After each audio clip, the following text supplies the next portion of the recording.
نہیں کرتا تو بدکاری میں مبتلا ہو جاؤں گا، زناکاری میں مبتلا ہو جاؤں گا، ایک گمان سا کر رہا ہے۔ تو ایسی صورت میں نکاح کرنا واجب ہے، لیکن اگر یہی گمان یقین میں تبدیل ہو جائے، یقین میں بدل جائے کہ اگر میں نکاح نہیں کرتا تو بدکاری میں مبتلا ہو جاؤں گا، تو ایسی صورت میں نکاح کرنا فرض ہے۔ اگر انسان ایک گمان سا کر رہا ہو کہ نکاح تو کر لوں گا، لیکن جو حق زوجیت ہے، جو بیوی کے جو حقوق ہیں، بابو بند کر لیجئے لائٹ کی بات کی بند کیجئے اسے آپ، جو بیوی کے حقوق ہیں میں اسے پورا نہیں کر سکتا، تو ایسی صورت میں نکاح مکروہ ہے۔ اگر یہی گمان اگر یقین میں بدل جائے کہ اگر نکاح کر لیتا ہوں، نکاح کرنے کے بعد جو بیوی کے حقوق ہیں میں اسے پورا نہیں کر سکتا، تو ایسی صورت میں نکاح کرنا حرام ہے۔ اور اگر درمیانی صورت میں معاملہ ہے، نہ تو زنا کا زیادہ غلبہ ہے، زنا کا غلبہ بھی نہیں، اور استطاعت بھی رکھتا ہے کہ نکاح کرنے کے بعد جو بیوی کے حقوق ہیں میں اسے پورا کر سکتا ہوں، ویسی صورت میں اگر انسان نکاح کرتا ہے تو وہ سنت مصطفیٰ پر عمل کرتا ہے۔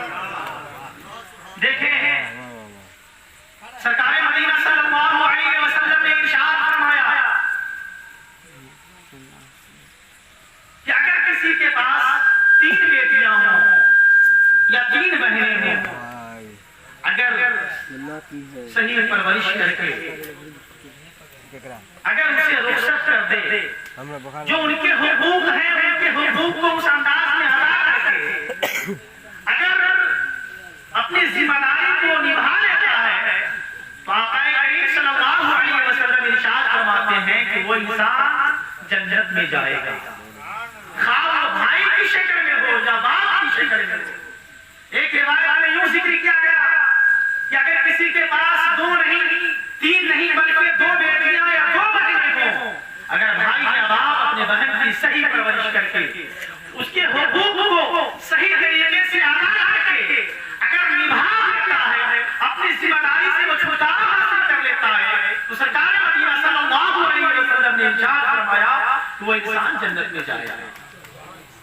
اب دیکھیں ایک وہ وقت تھا اور ایک آج کا وقت ہے۔ آج انسانی خیالات، ان کے رجحانات، ان کے نظریات کس جانب جاتے ہوئے نظر آتے ہیں۔ اللہ اکبر۔ صحابہ کرام نبی اکرم صلی اللہ علیہ وسلم کی بارگاہ میں اس امید کے ساتھ سوال کرتے ہیں، یا رسول اللہ صلی اللہ علیہ وسلم،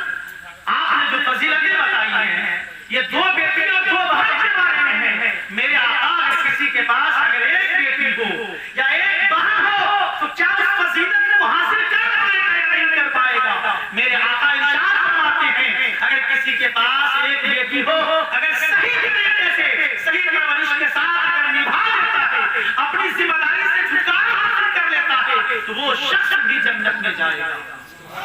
اللہ اکبر۔ لیکن آج کا ماحول کیا ہے؟ ذرا ہم سوچیں،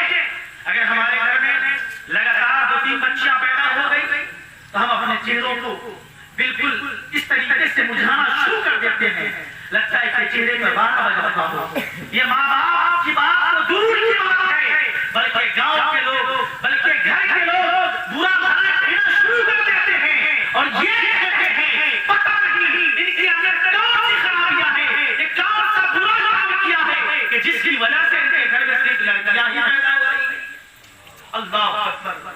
میرے قوم کے نوجوانوں، قوم کے لوگوں سے میں گزارش کرنا چاہتا ہوں، یہ بیٹیاں دینا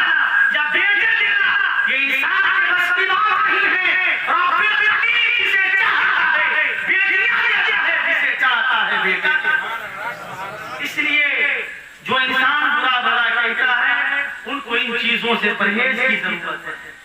اور کسی کے اوپر مشتمائی کرنے سے پہلے اپنے دامن میں خود جھانک کر دیکھے، خدا نہ کرے وہ دن ہمارے ساتھ آ جائے، پھر ہمارا حال کیا ہوگا۔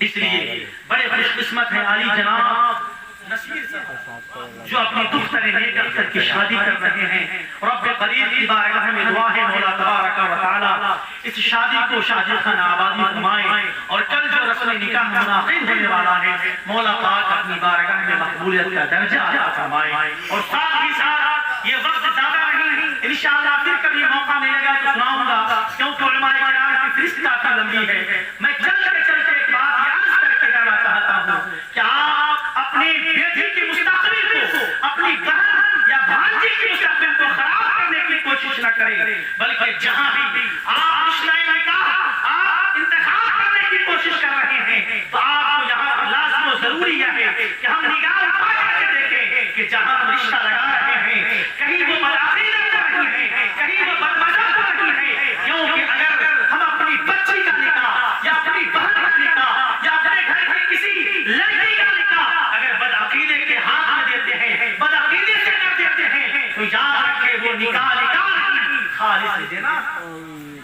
اس لیے ضرورت ہے آج کے ہمارے قوم کے لوگوں کو اس بات کو سمجھنے کی۔ آج لوگ یہ کہتے ہیں وہ بھی نہ پڑھنے والے ہیں، وہ بھی نماز پڑھتے ہیں، وہ بھی زکات دیتے ہیں، وہ بھی حج کرتے ہیں، وہ بھی مسلمان ہیں۔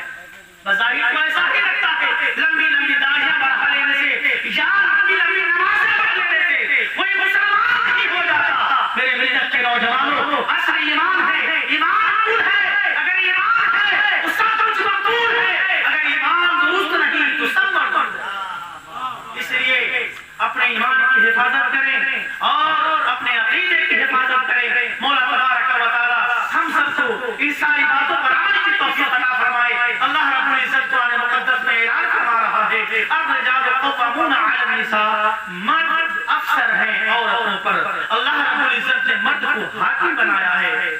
عورت حکم ہے۔ شان نزول حضرت سعد بن نبی، حضرت سعد بن نبی انہوں نے اپنی بیوی حبیبہ کو کسی خطا پر ایک تماچا مارا تھا،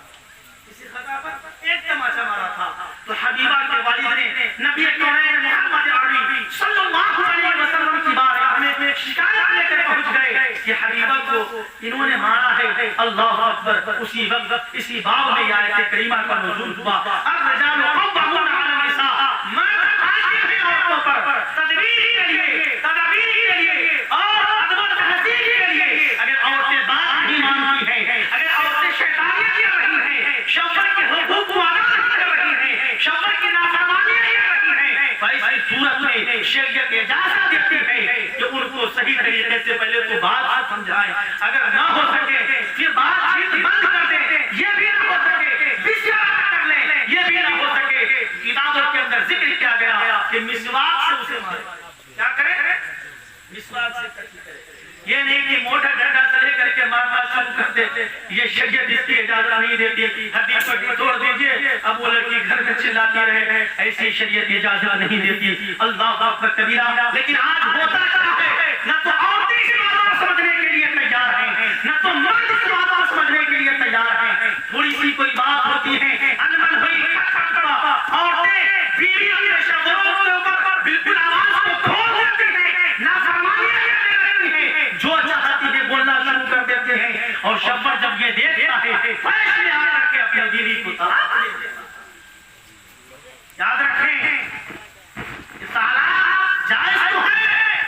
لیکن یہ جائز کاموں میں سب سے معیوب چیز ہے، اس لیے پرہیز کریں۔ اللہ رب العزت کی بارگاہ میں دعا ہے مولا تبارک و تعالی